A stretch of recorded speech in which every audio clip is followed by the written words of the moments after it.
series. We're so pleased to have all of you with us today. My name is Colleen O'Byrne, the Associate Director of the Career and Professional Development Center, and I'll serve as your host today for our wonderful program on cybersecurity, data privacy,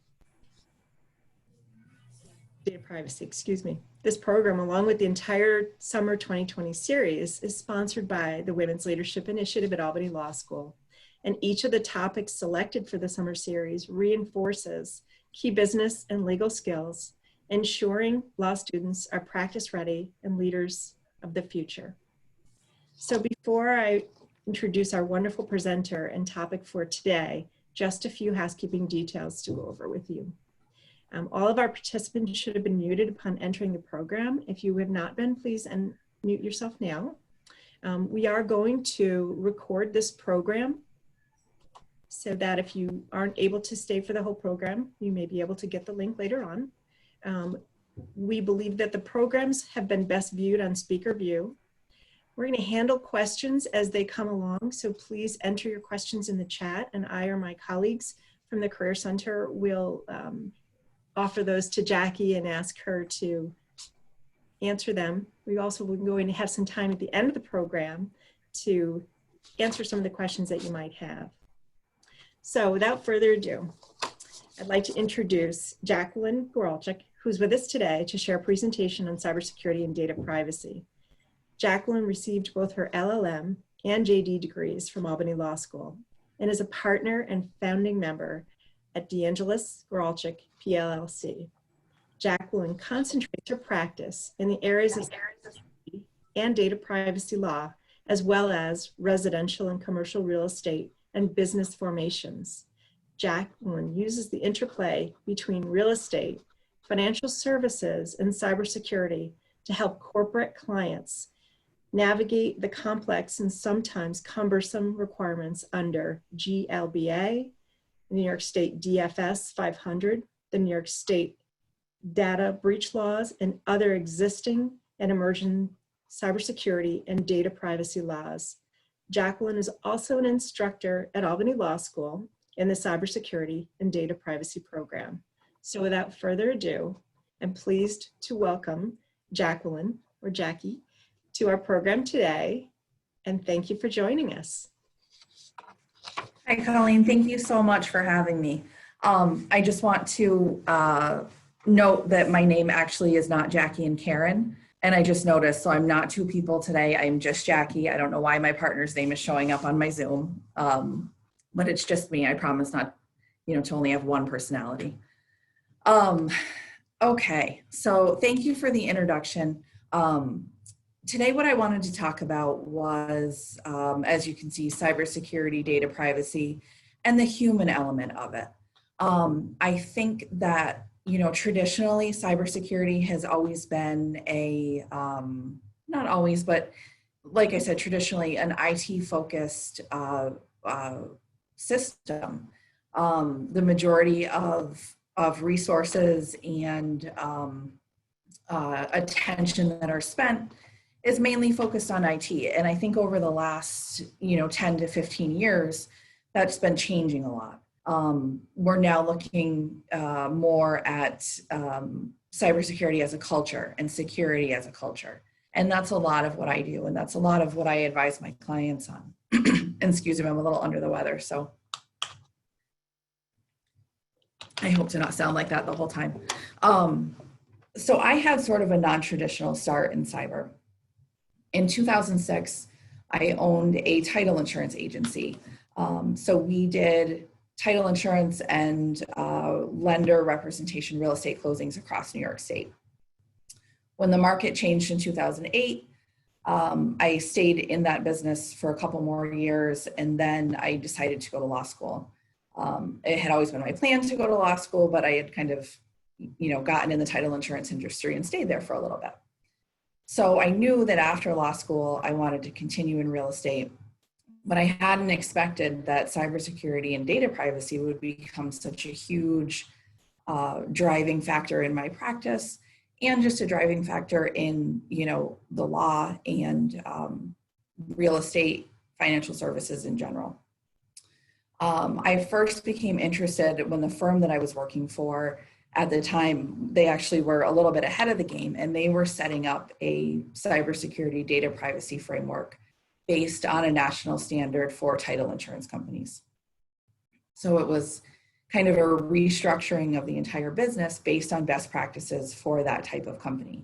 And one of the pillars of that framework happened to be a strong cybersecurity privacy pillar that I had the opportunity to get involved in. And I was kind of fascinated at the dynamic between the person that we had hired as the Chief Information Security Officer and the staff of the firm. Because, like I said, I think in the previous years, people had thought of any sort of security as an IT issue.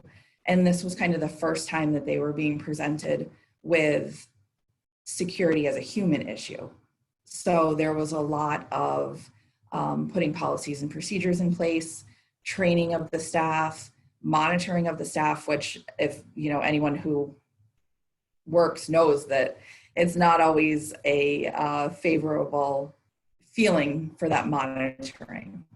So it caused a very odd dynamic where there was a lot of pushback, and really showed me at that point that without that human factor, without that buy-in from your staff, from your colleagues, from your vendors, from third-party people that you work with, your security program can't be complete, because it's such a huge piece of making those technical pieces work with having that human buy-in. Because if people aren't going to follow the policies and procedures, then the technology is not that good. So that's kind of where I became interested. And in reality, I found that cybersecurity and privacy really touch every single piece of business. So it's not just the IT people, and it's not just the staff. Really every sector of the business, from the top down, from the CEO, HR, the staff of the company, the cleaning crew of the company, whatever it may be, has to have some sort of training, some sort of buy-in, some sort of understanding of what the company is trying to accomplish in order for it to be successful. And I think until you have that sort of buy-in from your humans, you're always going to have a huge vulnerability in your cybersecurity program. I had read statistics recently, and fortunately we have kind of a good partner in the UK because of their strong data privacy standards that have analyzed this. And it showed that almost 90% of data breaches have some sort of human factor involved. So, companies that are spending millions of dollars on IT could still be as vulnerable as another company because they have the same human elements. So after we got through that kind of setup of the framework and really got things moving, it was actually really great timing because Albany came out with the LLM program in cyber and data privacy. So I entered the first semester that they offered it. And I honestly, shameless plug right here, cannot say enough about how great the program was and kind of what I've taken away from it. So we really have a unique opportunity with Albany Law School in this program because of, obviously we have wonderful professors in general, but we also have a great community of practitioners that have signed up to be instructors and teachers in this program. And not only did I gain just a wider understanding of the issues and practical features of cybersecurity, but I've also made relationships with these people that have continued past graduation. So if anyone on here, and I can't see if there is anyone on here, but if there are that are thinking about it, if you ever want to reach out and talk about the program, please feel free because I truly can't say enough good stuff about it. Okay, so that, Colleen, if you want to next slide me.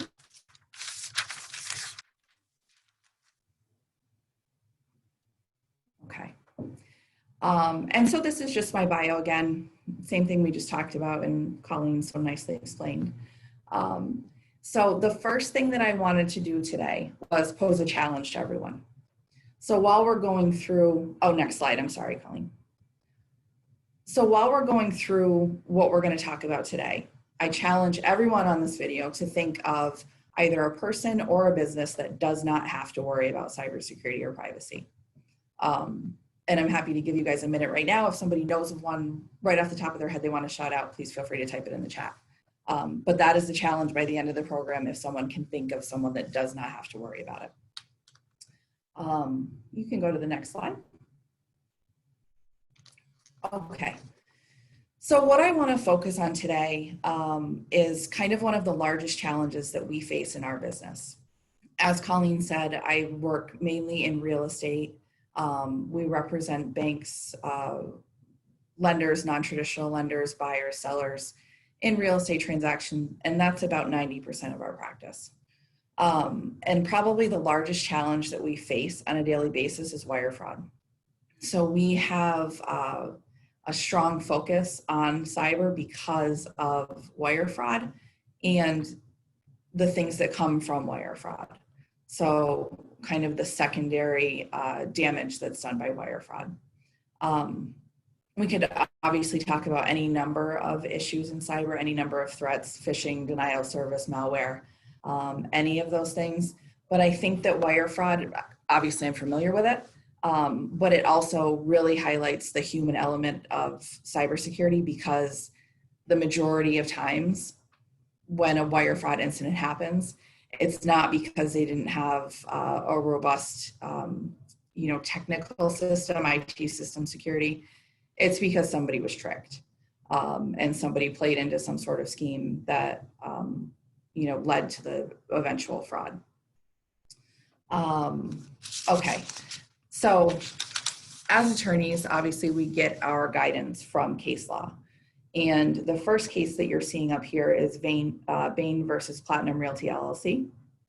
And in this case, a hacker inserted themselves into a real estate transaction by creating email accounts similar to those of parties involved in the transaction. In the transaction, Miss Sylvia, who is the licensed real estate broker with Platinum Realty, sent wiring instructions to Bain, who was the purchaser, in a transaction with a purchase price of $196,622.67. And eventually that amount of money was wired from Bain to the malicious actor, the hacker. In this case, the jury found the defendant, Platinum Realty, 85% at fault and Bain 15% at fault, and awarded Bain $167,129.27 in damages. What you're not seeing here is that Bain also sued. He sued the real estate company, he sued the realtor, he sued the title company, and I believe one other party in the transaction. So the two other parties outside of the real estate company had already settled with Bain, and this was the award after that settlement, which the court actually didn't take into consideration the amount he had settled with the other folks in the lawsuit. Next slide. Okay, so some of the things that the court looked at here. Did Miss Sylvia actually send the incorrect wiring instructions? And obviously you can read the little blurb, but what it boils down to is that Miss Sylvia represented the seller in this transaction. The buyer did not have an attorney, did not have a real estate agent. And as a practical matter, for anyone who's bought a house, you know that the majority of time you're corresponding with all of the parties via email. There are phone conversations, but a lot of what happens nowadays in our business is through email. Mr. Bain had purchased homes in the past, and so kind of the chain of events wasn't anything out of the ordinary for him. At some point in the transaction, Miss Sylvia had received a set of wiring instructions from the closing title company. She then forwarded those wiring instructions to Mr. Bain. Because the hacker had already inserted themselves and had actually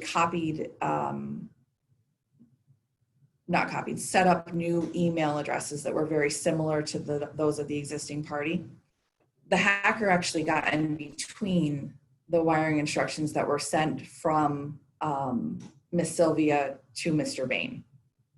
So there was an argument in the case that Miss Sylvia shouldn't actually be liable because the ones that she sent never actually made it to Bain. So in the chain of emails, it went from the title company to Miss Sylvia. Miss Sylvia sent it to an address that she thought that was Mr. Bain because they had some back and forth. But it was actually intercepted by the hacker and then forwarded on again to Mr. Bain. So her argument there was that she hadn't actually acted inappropriately because her instructions never made it to Bain.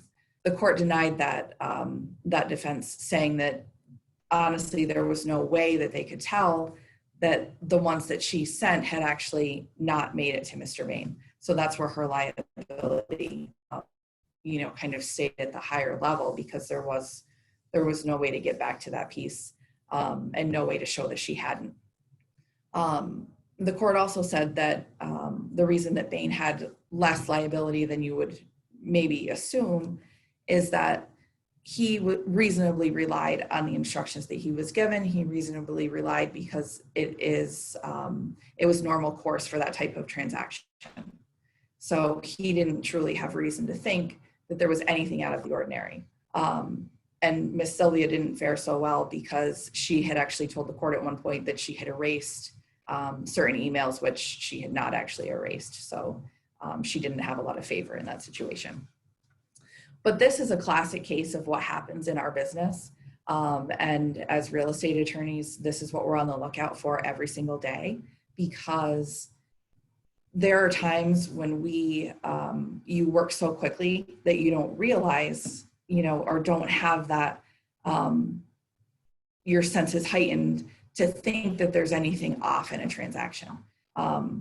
So in this situation, this is kind of the landmark case and what we're looking at as a professional community, but it's happening every single day. I don't know if any of you are from this area, but if you were watching the news recently, TV personality Barbara Corcoran was on explaining her situation, which was, very similar to this. She was doing a home improvement project, I believe, and a malicious actor had sent a request to her financial person, asked for a wire to be sent, and it was sent, and it truly was not from Barbara Corcoran. So this is happening every single day in our industry, unfortunately. Next slide. So is this incident isolated? And that's a big no. The FBI estimates that from 2015 to 2017, real estate fraud scams grew over 100 or 1,000%. And the total losses associated with incidents that were reported was about 1.6 billion. And if you think of that in terms of, house sales, certainly in our area, the average housing price is about 250,000. So to get to 1.6 billion, that's a lot of fraud. That's a lot of hacking and a lot of successful attempts. And I point out here that those are the incidents that are reported, because I think we have, a much larger base of incidents that are actually not reported. And for many reasons, businesses, law firms, title companies, whatever it may be, don't want to put out there that they have been hacked and they have suffered a loss like that, or in any way caused a loss like that. So we're seeing several things happen. One, either these businesses are just going out of business, or in some instances where it's possible the business pays the loss and moves forward from there without reporting it. So if we think of this in terms of how much it really happens, it's far over 1.6 billion during that time. Next slide. Okay. The next case I wanted to highlight was O'Neill, Bragg, and Staffen versus Bank of America. And this has become a precedent in the community as well, because again, it's the same sort of situation. Here on or before December 6th, a hacker gained access to Bragg's account and began corresponding with Staffen. So the interesting thing here is this really highlights the dynamic of the human factor in these instances, because Bragg was a senior partner. I think he was the vice president of the law firm, and Staffen was a junior partner. So not only did we have an instance where there was a breach and there was correspondence, but you also have that play on, an emotional basis and a kind of a feeling of not wanting to disappoint, because you're looking at a junior partner talking to a senior partner, where it's going to be much harder to question the acts of the senior partner and not try to please the senior partner and get done what he's asking to do. So in this situation, the hacker directed Staffen to send $580,000 to a Hong Kong bank account, stating it was for business. It wasn't, the act wasn't insanely out of the ordinary, because they routinely did these sort of banking transactions. I think maybe the Hong Kong piece was a little out of the ordinary, but it was something, these were clients that they would normally represent, and so maybe not as large of a red flag as it could have been.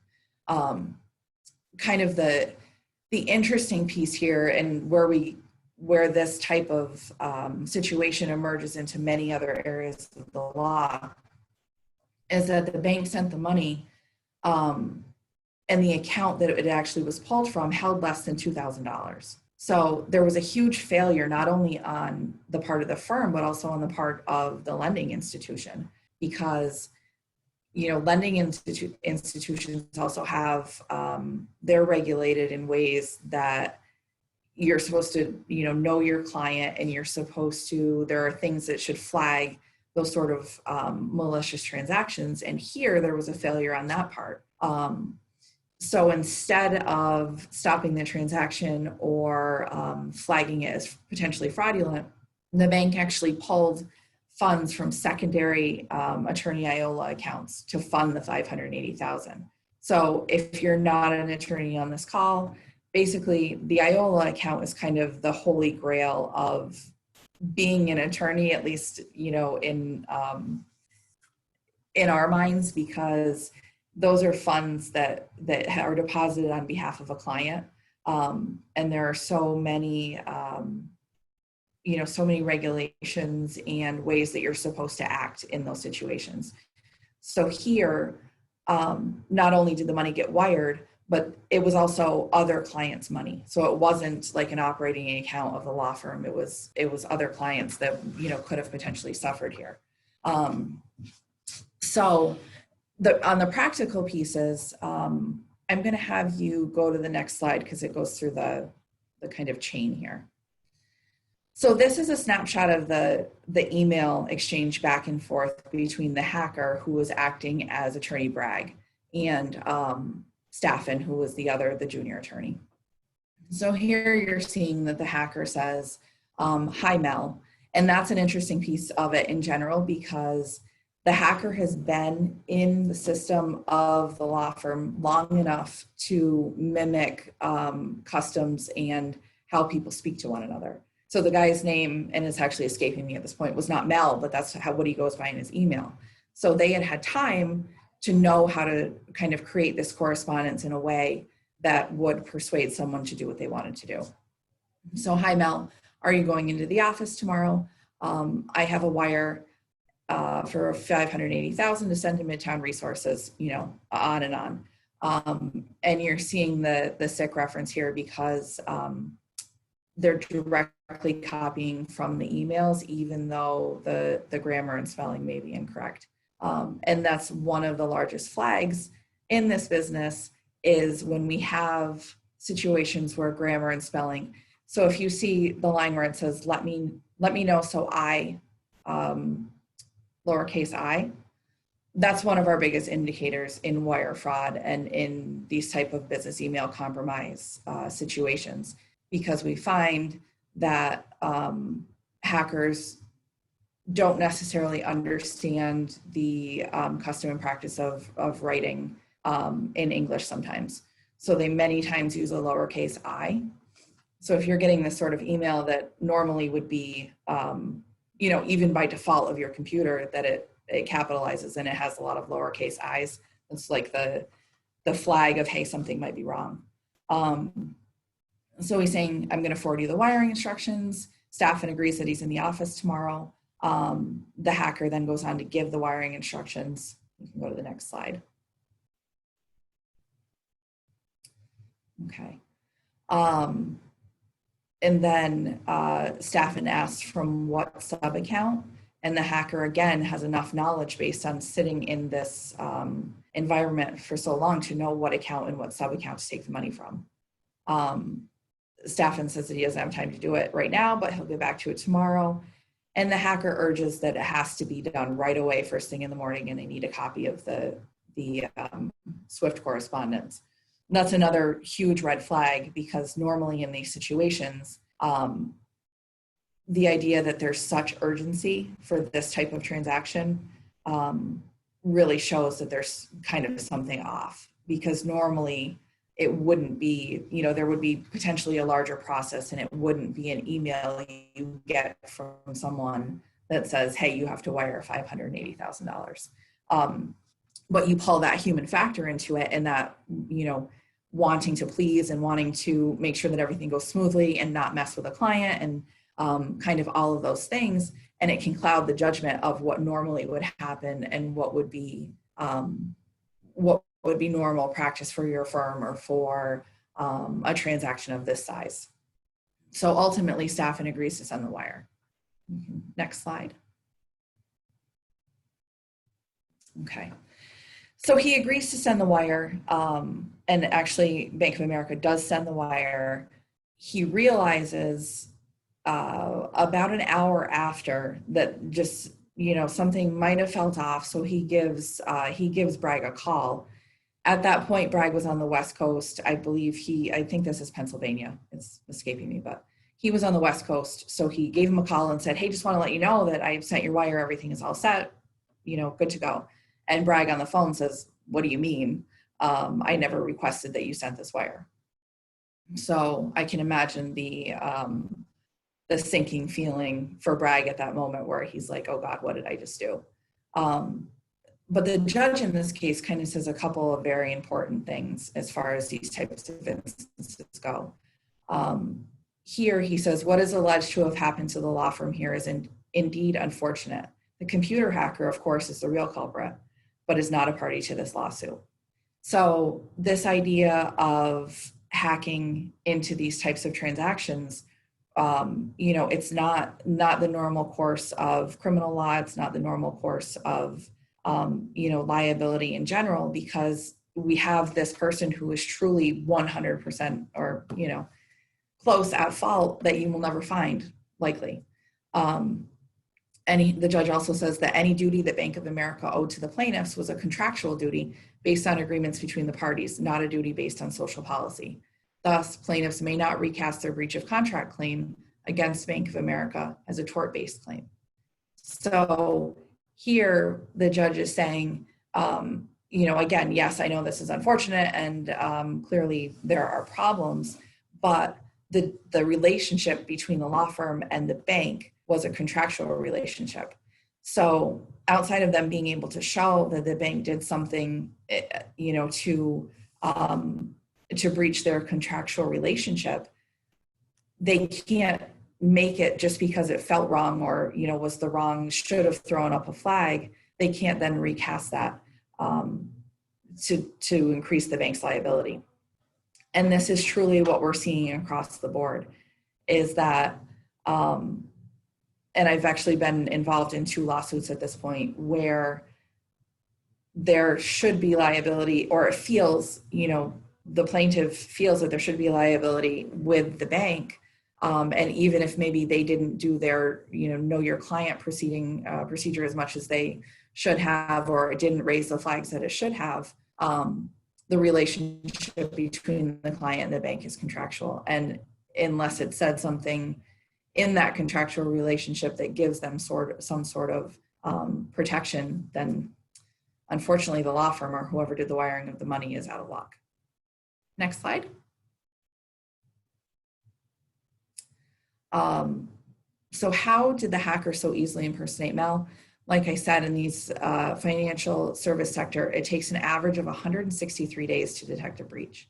So 20 plus weeks. And this is where this sort of crime and this sort of instance, actually feels like it truly violates the person that has taken the action, because it's 20 plus weeks where a hacker is sitting, just plain terms, sitting in your email account, watching what you're doing, waiting for the right time to pounce. And if you think about it, 20 weeks of emails, correspondence, back and forth with clients, sending information, whatever it may be, can result in something that, not only a loss of potential funds, but 20 weeks of information of who knows what could be in there: social security numbers, driver's license copies, any number of financial records. And I think that right there is kind of what gives us a unique job, in the fact that we have to really design cybersecurity programs and privacy programs around the idea that there's a much more practical factor in this than just legislation that we may be subject to. That, the worst part of having some sort of hacking incident or some sort of wire fraud, business email compromise, may not be what the money lost is. It could be a $10,000 loss or something like that. But once you're in that situation, the forensic investigation that is required and, the notice requirements, things like that, could unearth something that's far worse than some sort of loss. I mean, you could lose thousands or hundreds of thousands of records that have been in your system over the years if you don't have the right processes and procedures, technical requirements in place. So it's kind of like the ultimate storm of, well, that might be, you might have lost a client's wire, and that might be the driving force of how you figure this out, but it could be, so much larger scope. Next slide. Okay. Here, I'm just giving you a couple of instances. I don't know if everyone on this is in their 20s, but if not, here's the quote from Dragnet. Ladies and gentlemen, the story you're about to hear is true. Only the names have changed to protect the innocent. So these are three cases that I've actually personally been involved in recently. Obviously, I can't give the full information, but they kind of mirror what we've seen, in the larger landmark cases. So in the first one, it was a real estate brokerage that I represented. And what happened there was the real estate agent, again, sent some information to the client. There was a hacker in the middle of the correspondence. Ultimately, he cloned everybody's email address and got the client to wire $23,000. $23,000 is not as bad as $580,000, but when you're saving up for a house and that's your entire down payment and your life savings, it's a pretty big deal. Here, it never made it to litigation. They did end up settling, and I think that's kind of what we're seeing in a lot of these instances, is that there's some sort of settlement that happens to kind of make it go away. In the second one, this was a much larger breach. And the law firm did end up suing the bank that initiated the wire. The wire here was $200,000. We luckily found out what had happened. Kind of the correspondence that initiated the wire happened on a Friday. We did find out on Monday, pretty quickly after the wire was sent, what had happened, and we were able to claw back $125,000 of the loss. So still, you're at a $75,000 loss, but less dramatic than $200,000. But again, here the reason for the breach was human error. An employee had clicked on a phishing email about 3 months prior to the actual incident. And it had been Office 365 phishing email. So popped up, asked for her credentials, typed it in, went to a 404 page with nothing happened, busy in the middle of the day. She clicked it off, never thought of it again. So the hacker was in, they sat in her account for 3 months. Finally, came upon a transaction that was lucrative. It was a cash deal, and was able to switch the wiring instructions from the time that they left the internal accounting department to the time that they got to the investment banker who was sending the money. And again, like I said, it's human error because one, you're going very quickly. You're not thinking that there could be any sort of issue. You're getting an email directly from your internal accounting department and not ever thinking that it could, be switched mid-transit. And then the last one, this is kind of the classic that we're seeing, which is surprising to me because I feel like it should have gone away by now, but it really hasn't. I had a call from a client the other day, and an employee of the law firm, unfortunately, had a very difficult client. They had been going back and forth. She, for many reasons, was unhappy. And the employee got this message that said, could you please go get me a certain amount in gift cards and please send them to me. I have to have it right away. I can't get it to the store, on and on. And she did it. And she personally, as the paralegal, lost $800 because she sent not only one set of gift cards, but a second set of gift cards. And those are kind of the very unfortunate pieces. And these are the pieces that we're seeing too with older adults getting caught in these types of scams. But it shows the human element of this because we've actually done extensive training with this law firm. They have monthly phishing training. They have just a lot. And when she called me to tell me what had happened, she said, and I know it's exactly what you told me not to do, which is so sad because it's not, it's not a large corporation losing $800.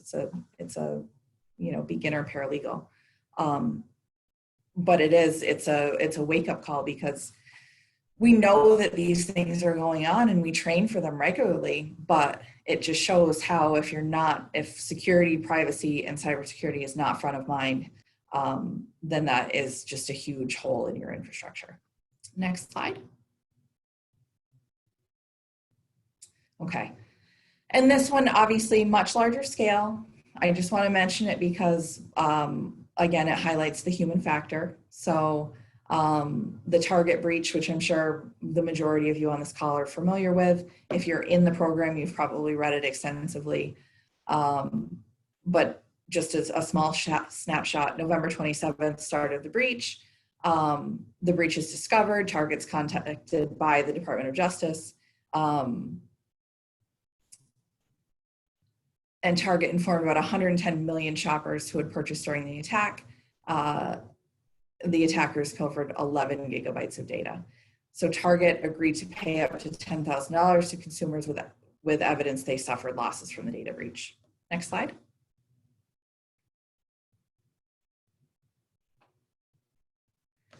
But what actually happened here?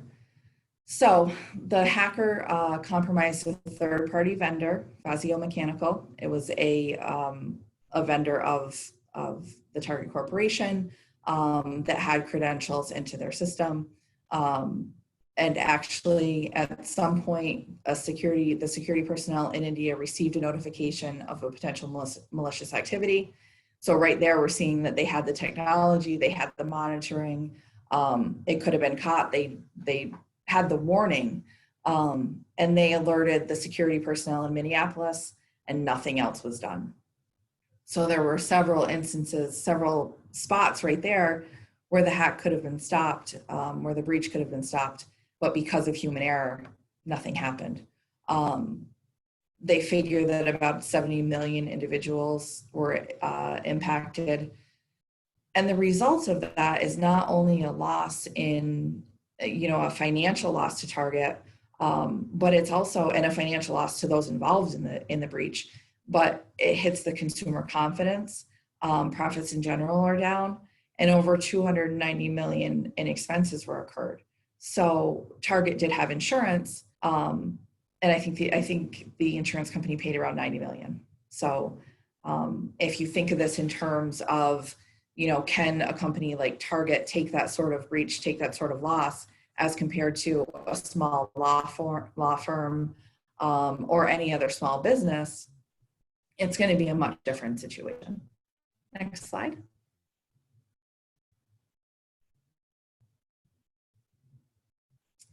Okay.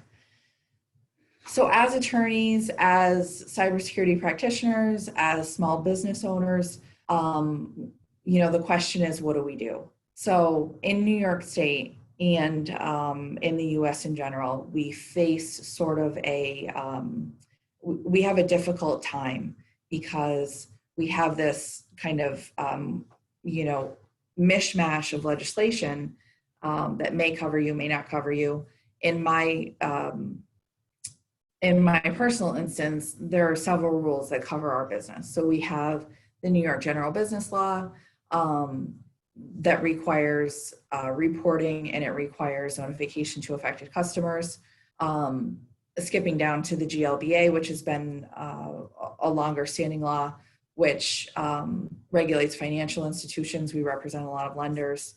The 23 NYCRR 500, setting cybersecurity standards for covered entities. So that covers financial institutions doing business in New York. They're licensed in New York.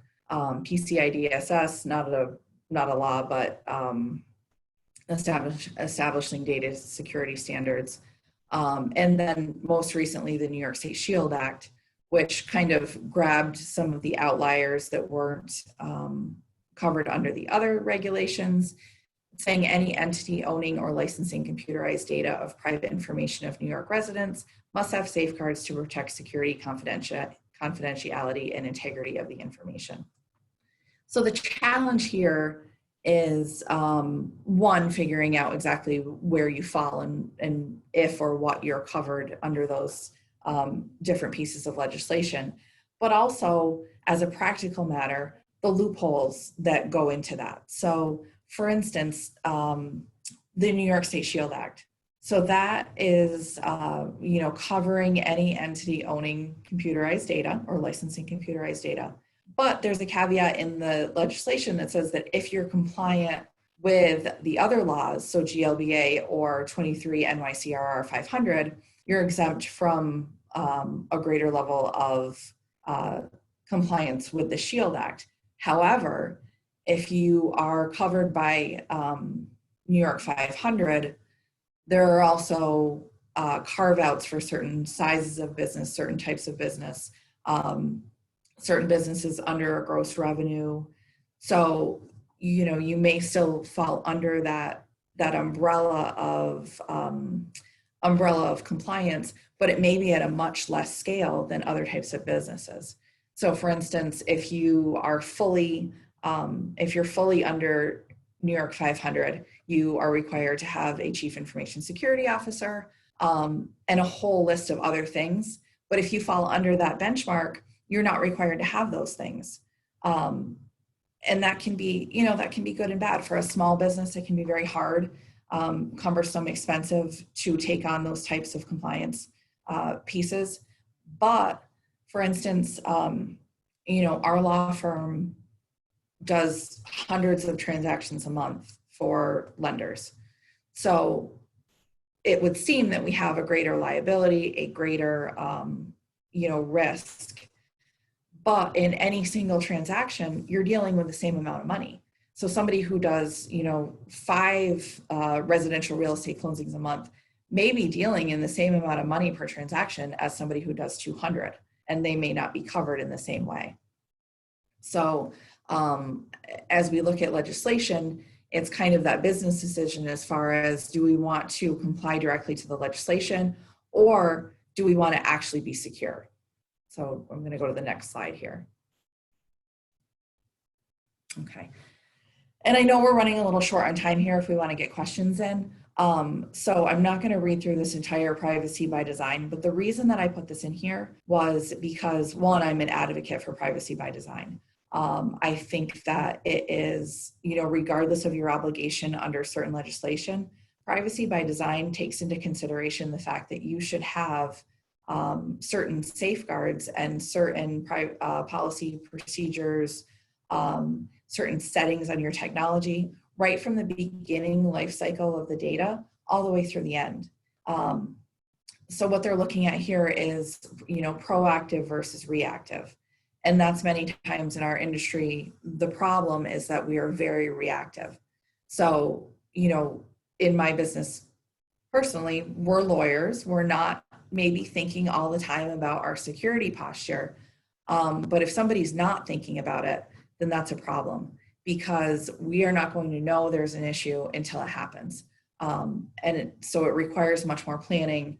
And as they say, a proactive approach versus reactive. The next one is privacy by default.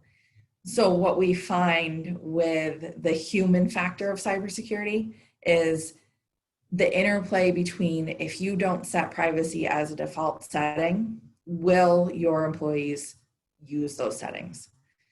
So an interesting thing that happened about 5 years ago when this was all kind of starting is the firm that I was with set up encrypted emails, because we are required to encrypt the personal data that goes back and forth.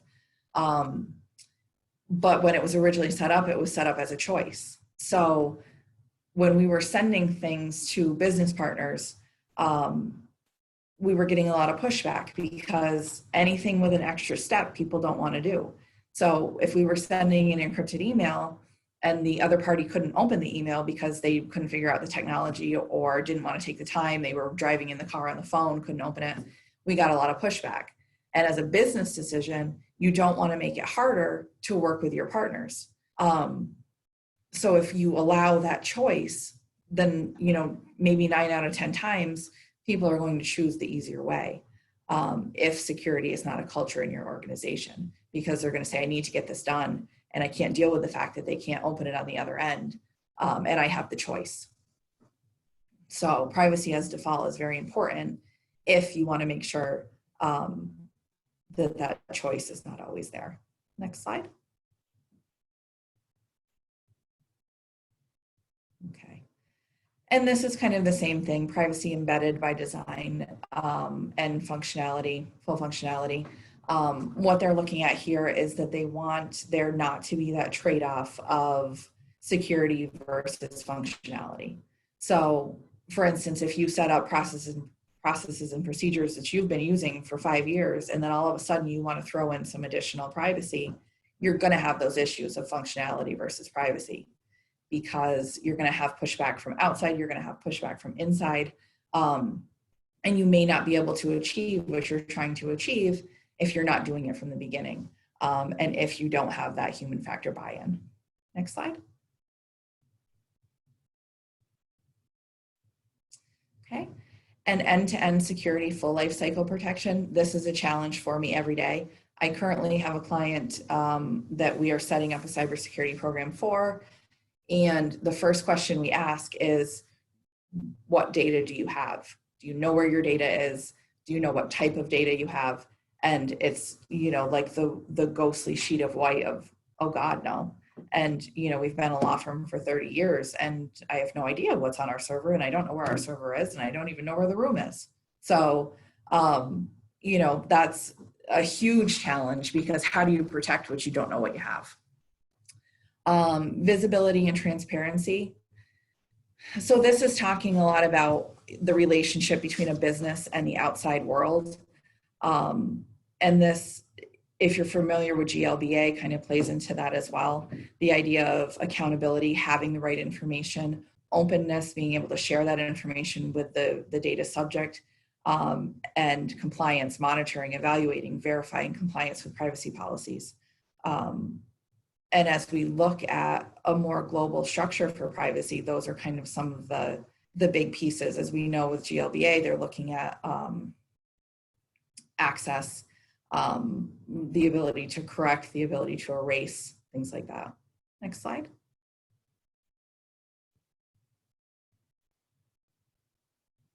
Okay, and same here. Keeping it user-centric. So having the ability to consent, having it be accurate, having access, the individuals that you maintain their data, being able to actually see what data that you have. And compliance, organizations must establish complaint and redress mechanisms and inform the public, including how to further appeal. So setting up processes for if people want you to erase their data, and dealing with how that, goes back to what you're required to do as a business versus their rights as an individual. Next slide. Okay. And then these two just go over the global privacy standard. So I think we're going to share the slides. You can read through that if you want. So let's just go to the graphic, the NIST graphic. Okay. So my last kind of plug for the life cycle of privacy, our goals: identify, protect, detect, respond, recover. And what this really says to me as someone dealing in cybersecurity, someone who owns a business, is that you want to have a plan from beginning to end. First, you want to have plans and procedures in place. You want to have plans to identify issues, things in place that protect your data, your clients, your business, detection modules that see when there's an issue, alert you when there's an issue, a response plan. Number 4 is probably one of the largest issues that we run into, is the response plan, because again, there has been the culture of reactive versus proactive. So you're not thinking about what you're going to do when something happens.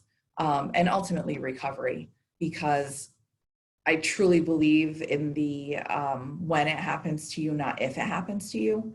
And you have to be able to look at your business in a way that allows for a recovery plan, to minimize the damage. Hopefully the issue, the wire fraud, the business email compromise doesn't put you out of business, because you've planned well enough that you have some sort of recovery. Hopefully you've gotten insurance. Hopefully you've set aside maybe money for these instances. You have quick response in place, and you can get back to business as usual, or as close as possible within a reasonable amount of time. So Colleen, that is my spiel. Oh, you're muted. It's a wonderful spiel, Jackie. Thank you. It's a lot. No. It's great. I'm gonna ask Lima and or Meg to take a look at the chat just quickly for us and see if we've got some questions in there.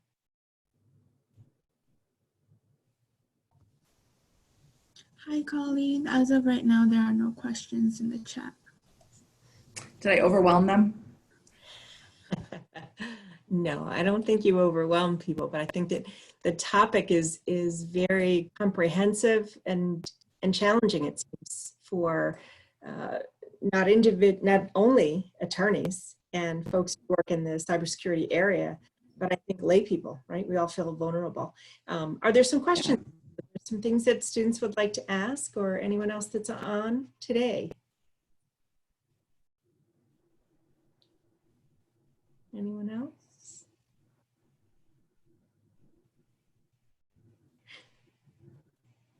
Jackie, I'm going to ask you a question if no one else is going to. Okay. So yesterday we learned about an issue that occurred. So this is secondhand information, and I'm going to ask it just because a student posed the information. So the medical boards, students took their medical boards online, and apparently there were some issues regarding the proctors and the AI and friending the students who were taking the boards after they're taking their boards. So they were friending them through Facebook. Interesting. Proctors for their medical board exams. And we're just, we heard about that through a student. Obviously, it's not law school related, but it's about your take on that and the whole privacy from a consumer standpoint of taking a student being in that situation. That's a really interesting one. I guess off the cuff, I have a couple of feelings. One, what was their contractual liability, or not liability, but just contractual agreement? Was there anything in there that talked about any sort of relationship with people who had taken the exam? And I think in a situation where it wasn't an online exam, it would be a very different dynamic. And the fact that we use social media for, a huge portion of our relationships with people at this point. So it's interesting to think, if it had not been online and if we did not have social media, would the proctors have sought out medical students after the exam to be friends in person? And I know that's kind of out of the box and not a legal answer, but Yeah.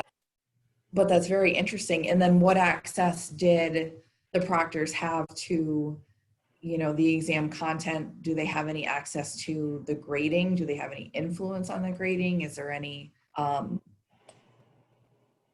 there's a lot of factors, I guess. It's very interesting. Yeah. And I mean, No, as a personal relationship, how do you, I guess also, what level of anonymity would the medical students expect? right. Would they expect not to be sought out by the proctors in the future? Because that could be, you know, their expectation of privacy could potentially be infringed upon. You know, the layers of this seem to be enormous. Yeah. Do we have a question from a staff member? Do you have an opinion on the safety of cloud-based legal case management systems and any tips or possible pitfalls to implementing one?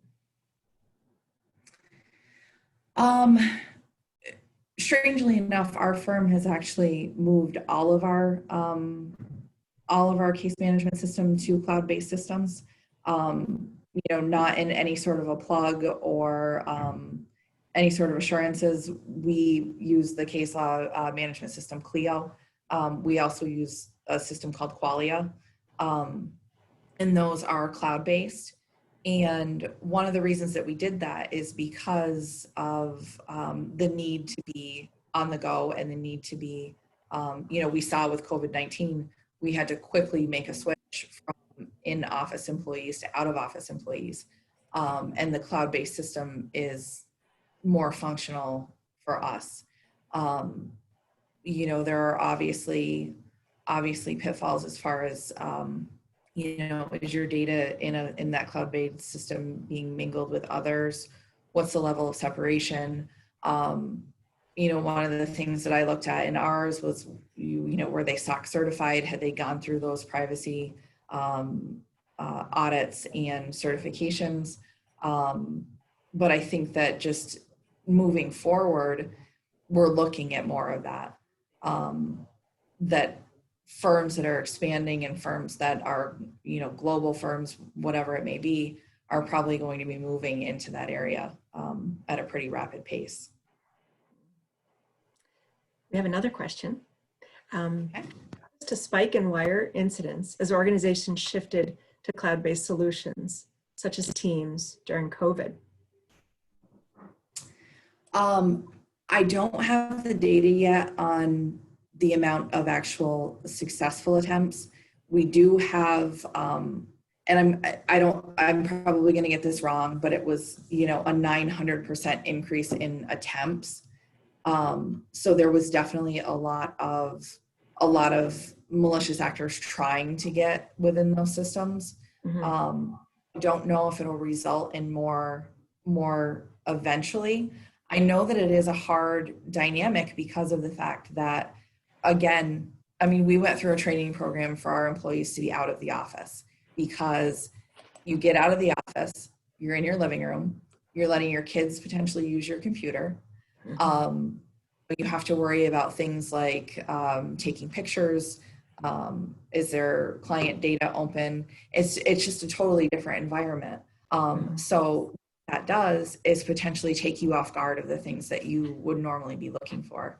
So if you're sitting at home and gets a phishing attempt or that sort of wire attempt, you may be less likely to raise the red flag, to lean over to another employee and ask what they think. You know, you're trying to be as efficient as you normally are and not disappoint, which is the big one. So I'll be interested to see the same thing if it increased during that period. I know the attempts increased. Sure, sure. So we are just about out of time, and I wanted to just thank you from our office, from the Career and Professional Development Center, from the law school, and certainly as part of the Women's Law Legal Leadership Initiative. We're thrilled that you could join us today on this important program. I wanted to remind all of our speakers and our participants that there are 2 more programs happening in August, both on the 6th and the 13th. Again, at 12, we'd love to have you join us. Please RSVP in advance. And if you've got questions, I think that Jackie may be able to follow up by sending her email to me. So if you would like to contact her, we can make that happen. Absolutely. Thank you so much from all of us. We appreciate it. Oh, absolutely. It was a pleasure to be here. Thank you, guys. Feel better, and we'll see you again soon. All right. Thank you. Bye, guys. Bye, everyone.